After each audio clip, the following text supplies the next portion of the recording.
बिजली की संकट से पूरा उत्तर प्रदेश जूझ रहा है, लेकिन कोई भी नेशनल मीडिया इस पर एक प्रश्न नहीं पूछ रहा है। सिर्फ एक नीचे एक हेडलाइन बन जाती है, लेकिन इससे ज़्यादा कुछ भी नहीं होता है। अखबार की पृष्ठभूमि पे सबसे निचले छोटे से आर्टिकल में एक नाम रह के रह जाती है, लेकिन इससे ज़्यादा कुछ नहीं होता है, क्योंकि उन लोगों को योगी सरकार की मॉडल को दिखानी है। क्योंकि उन लोगों से अभी की सरकार से ऐड से पैसे आते हैं तो चुप रहते हैं, कुछ बोल नहीं पाते हैं। लेकिन हकीकत यह है कि अभी उत्तर प्रदेश की जनता इन्वर्टर और जनरेटर के भरोसे है। लेकिन क्या यह इन्वर्टर और जनरेटर मिडिल क्लास और उससे भी नीचे, जो कि अभी उत्तर प्रदेश में काफ़ी गरीबी की समस्या है, क्या वो लोग इन्वर्टर और जनरेटर की सुख सुविधा ले पा रहे हैं?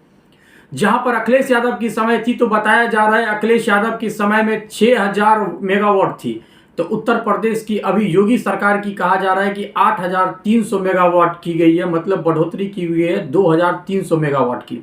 ऐसे में बहुत ढोल झोल से किया जाता है कि हमारे सरकार में इतनी मेगावाट की बढ़ोतरी हुई, लेकिन जैसे हीट वेव आती है पूरे तरह से उत्तर प्रदेश के सिर्फ ग्रामीण इलाके की तो मैं बात ही नहीं कर रहा हूँ। नोएडा जैसी सोसाइटी एरिया में, गाजियाबाद जैसे एरिया में, लखनऊ जैसे मुख्य शहर में पावर कट की स्थिति आ रही है। ग्रामीण कुछ ऐसे एरिया हैं जहां पर कि लाइट आ ही नहीं रही है। मंत्री के द्वारा यह कहा जा रहा है कि पावर की इतनी ज़रूरत, मतलब एनर्जी इतनी खपत हो रही है कि हम आपूर्ति को पूरे नहीं कर पा रहे हैं। क्या आपको नहीं पता है कि अभी जो सिचुएशन मई जून जुलाई की होती है, ऐसे में खपत ज़्यादा होती है? और आपकी सरकार इतने समय से चल रही है, आप क्या करते हैं? जब अखिलेश यादव की सरकार थी तो यही सरकार दिन रात पानी पीप करके कोसा जा रहा था कि अखिलेश सरकार बिजली आपूर्ति पूरी नहीं दे पा रही है, और यहीं पे योगी सरकार 24 घंटे बिजली की गारंटी देने वाले आज सिचुएशन ये है कि सब त्राहिमाम कर रहे हैं। ग्रामीण की स्तर की मैं बात करूं तो वहां की स्थिति ऐसा है कि 10-10 घंटे 15-15 घंटे की पावर कट हो रही है। तो शहरी क्षेत्र में जहां पर कि लोग आज के समय में पंखे में भी नहीं रह सकते, उनको एसी में रहने की ज़रूरत है। जो मैं हाई सोसाइटी की बात करता हूं उस एरिया की तो पूछिए ही मत, उस एरिया में भी 5 से 7 घंटे लाइट की कटौती होने लगी है। कुछ एरिया ऐसे हैं जहाँ पे कहा जा रहा है कि 10 घंटे तक पावर कट हो रही है।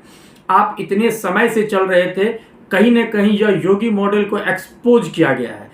आप सोचिए, बात सिर्फ राम मंदिर की जा रही है। मैं कह रहा हूं कि मंदिर हमें भी चाहिए, मस्जिद उन्हें भी चाहिए, गुरुद्वारा उन्हें भी चाहिए, चर्च भी उन्हें चाहिए। हर धर्म के लोगों के लिए अपनी अपनी आस्था से जुड़ा हुआ केंद्र है। किसी के लिए मस्जिद, किसी के लिए मंदिर, किसी के लिए चर्च, तो किसी के लिए गुरुद्वारा। ऐसे में हमें ये भी चाहिए, लेकिन इसके साथ क्या इंफ्रास्ट्रक्चर से हमें भेदभाव करनी चाहिए? इसके साथ क्या हमें इंफ्रास्ट्रक्चर नहीं चाहिए? आप सोचिए, जहां पर हीट वेव आती है, बिजली की जैसे ही खपत ज़्यादा होती है, ट्रांसफार्मर फूकना स्टार्ट हो चुका है।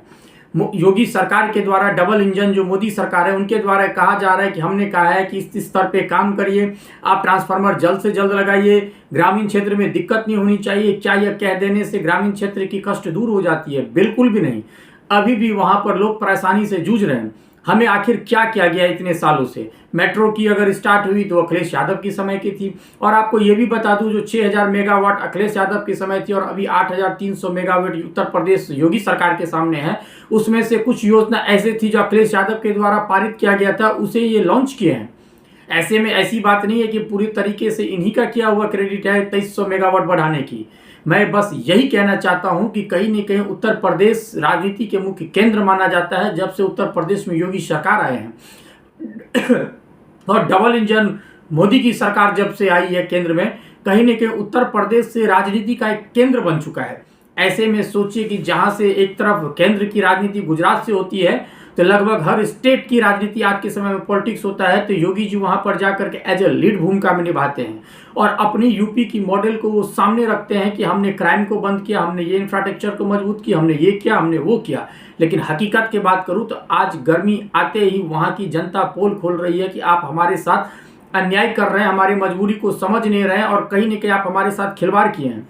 इसीलिए मैंने हर वीडियो में आपसे कहा है कि आप कहीं न कहीं सतर्क हो जाइए। आपको मैंने कभी नहीं कहा है कि आपने उत्तर प्रदेश में आप बीजेपी को वोट दीजिए, मैंने कभी नहीं कहा है कि कांग्रेस को वोट दीजिए, और ना ही मैं कभी कहता हूं कि सपा को वोट दीजिए। मेरा हमेशा से ही कहना होता है कि उसको वोट दीजिए जो शिक्षा से लेकर स्वास्थ्य, आपकी रोजगार, बेरोजगारी, आपकी बिजली, सड़क, पानी, इस पे जो बात करे, चाहे वो निर्दलीय क्यों ना हो, उस पर सपोर्ट कीजिए। अगर आप मंदिर, मस्जिद, गुरुद्वारा, चर्च में रह जाएंगे तो आपकी असल जो मुद्दा है उससे दूर हो जाएंगे।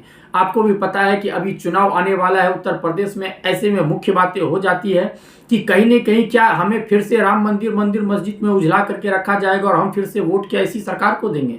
मैं कहता हूं इसी सरकार को वोट दीजिए, लेकिन प्रश्न पूछिए और उनसे काम करवाइए कि अभी आपकी इतने साल से लंबे शासन से उत्तर प्रदेश सरकार में हो, आपने हमारे लिए बिजली आपूर्ति, अगर इतनी पावर कट हो रही है तो आपने क्या काम किया? आप आपकी कोई होमवर्क नहीं थी। अचानक हीट वेव आई हुई है हर जगह। अभी आपको मैं बता दूं कि सरकार की कहां कहां पे क्या क्या फॉल्ट है। देखिए, सरकार कहती है कि बिजली सरप्लस है, लेकिन ग्राउंड पे हकीकत बात है कि जनता परेशान है। आप अगर बिजली कैपेसिटी की बात करो कि जो बीजेपी के एमएलए हैं, कहा जा रहा है कि वो खुद चिट्ठी लिख रहे हैं सामने वाले सरकार को कि भाई साहब हमारे एरिया में ऐसे ऐसे दिक्कतें आ जा रही है, इसकी समाधान करिए। अगर सब ठीक है तो मैं कह रहा हूं रूलिंग पार्टी के विधायक सीरियस इलेक्ट्रिक क्राइसिस को लेकर के धरना क्यों कर रहे हैं? आप कहोगे विपक्ष का तो काम ही यही करना। तो अगर विपक्ष का काम धरना देना ही है, प्रदर्शन करना ही है, तो आप मुद्दा दे रहे हो ना। अगर पावर ना कट करे तब जाकर अगर वो धरना करे तो हम सब जनता भी देख रहे हैं, उस चीज़ को कह सकते हैं कि हमें तो पावर की आपूर्ति आपने जो कहा था 24 घंटे आएगी वो आ रही है, तो फिर ये फिजूल की बातें हैं। लेकिन हकीकत यह है कि जो मुख्य शहर है, छोटे ग्रामीण एरिया को तो भूल ही जाइए, जो छोटे शहर भी हैं, जो मुख्य शहर है, छोटे शहर में बहुत अंतर होता है। मुख्य शहर है वहाँ पे भी 10 घंटे की पावर कट हो रही है, तो छोटे शहर को तो भूल ही जाए। ग्रामीण स्तर को तो कोई पूछता ही नहीं है। ग्रामीण स्तर की हालत ऐसी हो चुकी है, सिर्फ उत्तर प्रदेश की नहीं बात करूँ, पूरे देश की बात करूँ, जहाँ पर जनता मर रहा है कि भूखे सो रहा है, किसी को कोई लेना देना नहीं है। वोट के समय में नेताजी आएंगे, ग्रामीण के कुछ लोग रहेंगे, उनके द्वारा जो कहा जाएगा ग्रामीण उसी को जाकर के वोट देंगे और उन्हें फिर से जिता देंगे। यही कारण है कि नेताजी हमारे टैक्स से, हमारे पैसों से सुख भोग रहे हैं। कभी कुछ लोगों की कंफ्यूजन होती है कि हमारी नौकरी जो है सो टैक्स से कम है, हम तो टैक्स पे ही नहीं कर रहे। भाई साहब, आप जितने भी खाने से लेकर के कुछ भी आप खाने के पदार्थ हो, चाहे फिर आप कुछ भी डेली यूज में सामान खरीदते हो, हर चीज में आप सरकार को टैक्स दे रहे हैं। इसलिए अपने आप को आप टैक्स पे ही मानिए। कभी ये मत सोचिए कि हमारी जॉब नहीं है और हमारी सैलरी जो है इससे कम है इसलिए हम टैक्स नहीं देते हैं। कभी कभी लोग कंफ्यूज में हो जाते हैं। सरकार, हमारे नेता हम लोगों को भ्रम करते हैं, हमें कहीं न कहीं रास्ते को भटका देते हैं। आप लोगों को काम है कि हमारी जिम्मेदारी बनती है कि आप लोगों को जागरूकता देना। या सरकार से क्वेश्चन कौन पूछेगा कि इतनी पावर कट हो रही है तो इसका जिम्मेदार कौन है? हम किससे पूछेंगे? सत्ता आपकी केंद्र में, सत्ता आपकी राज्य में, हम सरकार किसने पूछने? अखिलेश यादव से या कांग्रेस राहुल गांधी से? जिम्मेदार आप हो। प्रश्न क्या पूछे? विपक्ष से।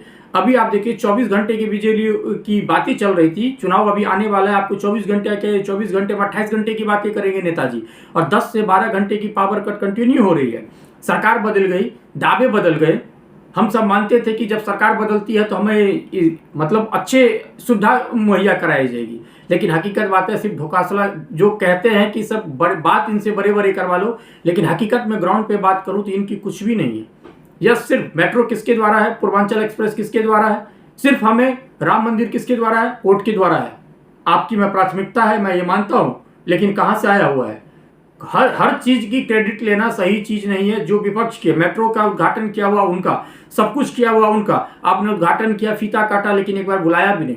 आप कम से कम एटलीस्ट राजनीति इस स्तर पे नहीं गिरना चाहिए कि जो अगर अभी कांग्रेस की सरकार थी, कुछ योजनाएं हैं जो चालू रहती है, बीजेपी अगर आती है तो आपकी जिम्मेदारी बनती है जो योजना उनके समय में चालू हो रहा था और आपके समय में पूरी की गई है उनको भी बुलाइए और सब ये ऐसी राजनीति पेश करिए हमारे सामने कि हमें भी अच्छा लगे, एक मिसाल पेश हो।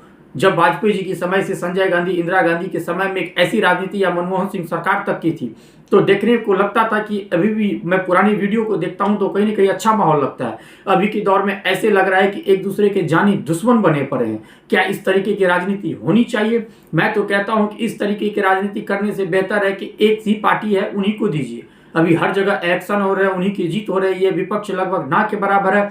और यह भी सोचिए अगर विपक्ष देश से मिट गई तो आपकी कोई भी वजूद नहीं रहेगा, आपका प्रश्न पूछने वाला कोई नहीं रहेगा, सरकार तानाशाही की तरफ बढ़ जाती है। ऐसे में कहीं न कहीं घंटी बजाते रहना चाहिए और एजे न्यूज पल्स इसीलिए बना हुआ है कि आपके मुद्दे को सिस्टम तक पहुंचाने के लिए अपनी आवाज़ में हमारे साथ एजे न्यूज पल्स के साथ जुड़े रहिए। आज के लिए इतने ही। वीडियो अच्छा लगे तो प्लीज़ लाइक शेयर सब्सक्राइब करिए और फेसबुक से देख रहे हैं तो प्लीज़ फॉलो और शेयर और लाइक करें। आज के लिए इतना ही।